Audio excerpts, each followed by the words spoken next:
Hey guys, what's going on? This is Andrew here today, and I'm going to be talking about the topic of if the next gen consoles are making it to where you really don't need a last gen console. So before we get into the topic, I'm just gonna say, hey, if you're watching this on Instagram, I made a YouTube channel and this video is also going to be posted there along with any other IGTV video that I make. So the link is in my bio. If you're here on YouTube for the first time, welcome to my channel. My social media links are in the description. So like I said before, all my Instagram TV videos and YouTube videos will be posted on both platforms, just so if you aren't a big YouTube guy, you can watch it on Instagram. If you're not an Instagram guy, you can watch it on YouTube. So anyway, thanks for the support of all that. Let's get right into the topic. So this video isn't aimed at collectors, obviously, because if you're a collector, you want to keep your old systems. That's just pretty much how it goes. I'm really talking to the person that wants to either sell their console or keep it and is kind of just stuck in the middle wondering what they should do. Because if you were like me, I was debating this with the Xbox One when I still had my 360.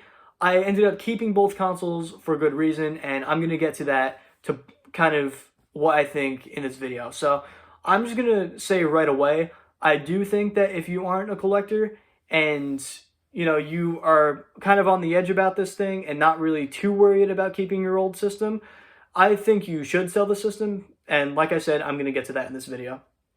The reason why I kept my consoles last generation, besides for the fact I'm a collector, I'm going to look into this in the eyes of who I was before I was a collector. So when I was going to get my Xbox One, I was kind of debating selling my 360 because, the Xbox One is the console that is the new, it was the new console at the time. And I was like, why do I want to keep this old one if I want to get the new one? Is there a reason to keep it? And at the time, yeah, there was a very big reason to keep it because Xbox One wasn't backwards compatible yet.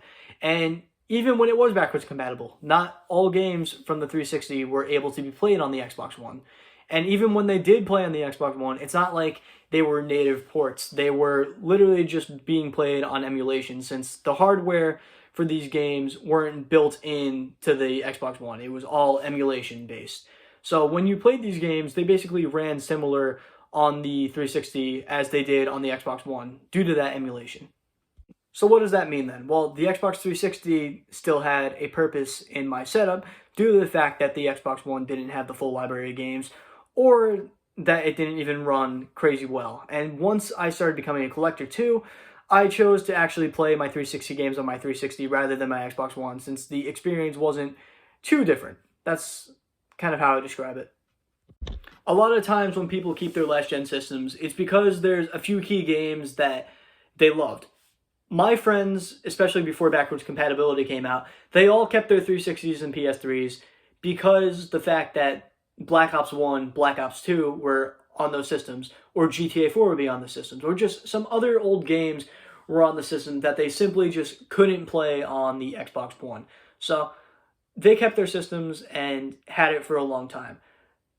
I guarantee that if it ended up being where right in the beginning, from the get-go, if you were able to play these games on, like the current gen system at the time, and you didn't need a 360 to play them, I guarantee they would have sold the consoles right away.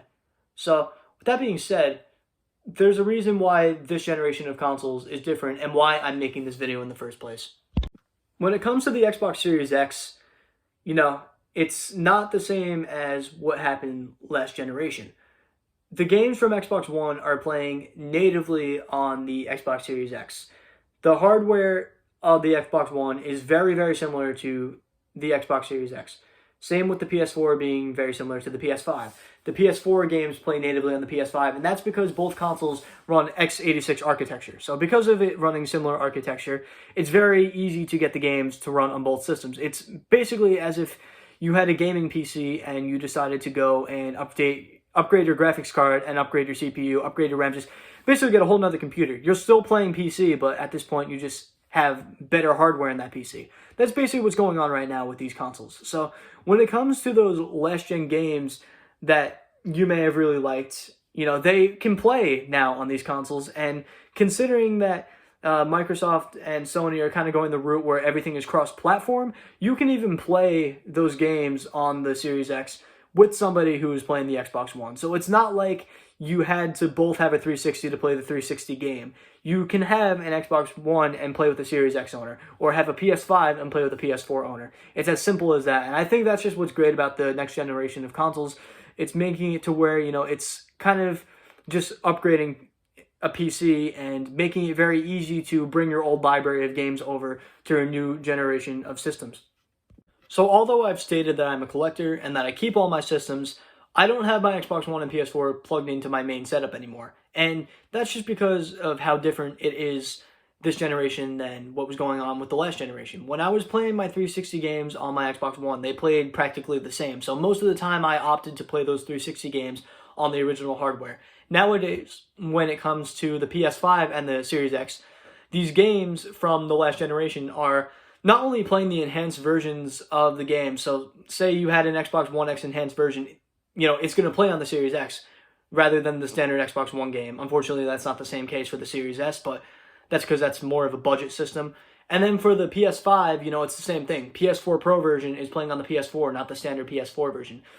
To make it even better, since the games are running natively, at this point in time, all the games that had those frame rate caps that were at 60 FPS and the PS4 Pro and Xbox One X weren't always maintaining that frame rate, the Xbox Series X and PS5 pretty much never drop below that target frame rate, and it gives you like a nice locked experience. It would be interesting to see if they even unlock the frame rate further to make it to where you have a 120 FPS option. Don't know if that's going to happen, but that's kind of like a topic for another video. It's just the fact at this point that I don't feel like I need to have my Xbox One and PS4 in my setup, because those Xbox One and PS4 games run so much better on the new consoles, and it just makes it feel like, you know, why do I need these consoles anymore if I can play the exact same games on consoles that basically feel the same, but also perform so much better. I would love in the future for them to finally stop doing the 30 FPS caps, or find a way to have it built into the hardware to take away those caps rather than the developers have to go and do it themselves. Because my least favorite thing about the last generation was 30 FPS, and a lot of games were only doing 30 FPS. Even carrying over to the next generation of systems, a lot of games that could potentially do 60 FPS are locked at 30. So I'm hoping that maybe they make it to where it's not that anymore and it runs so much better, because then it would really make it to where there's no reason to still own a PS4 if you're really just the person that wants one console with a ton of games. So I'm going to end the video saying this. I don't think the Xbox Series X and PS5 are worth it right now. Personally, from my experience, there are not that many games out there that are taking full advantage of the system yet. There are not that many games that are only for the systems yet. So basically the Xbox One and PS4 still have a little bit of life left in them. Every game that's on Xbox One is basically on Series X. Every game that's on PS4 is basically on PS5. So I don't think it will be worth it 100% till 2022.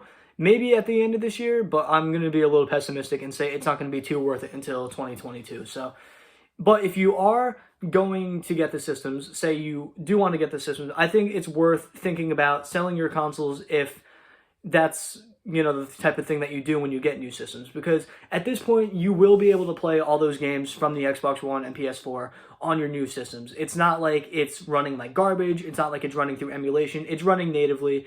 And it's, you know, I think it's definitely worth selling the system to get a few games for the new system if that's what you're planning to do. So thank you guys for watching this video. I don't know when my next video is going to be. I'm having some health things going on right now. I have, well, this video will probably be uploaded after my appointment, but I currently have kidney stones right now, and yeah, I have a doctor's appointment to know whether I'm going to undergo surgery or if I have to pass them. And wish me luck, guys. I hope this video was helpful to any of you who was looking for some answers. This is as best of an answer as I can give. If you want any more information, you know, my Instagram and YouTube aren't that big, so it's very easy to contact me. DM me on Instagram, talk to me in the comment section. I'm willing to discuss this topic further. Thank you all for watching once again.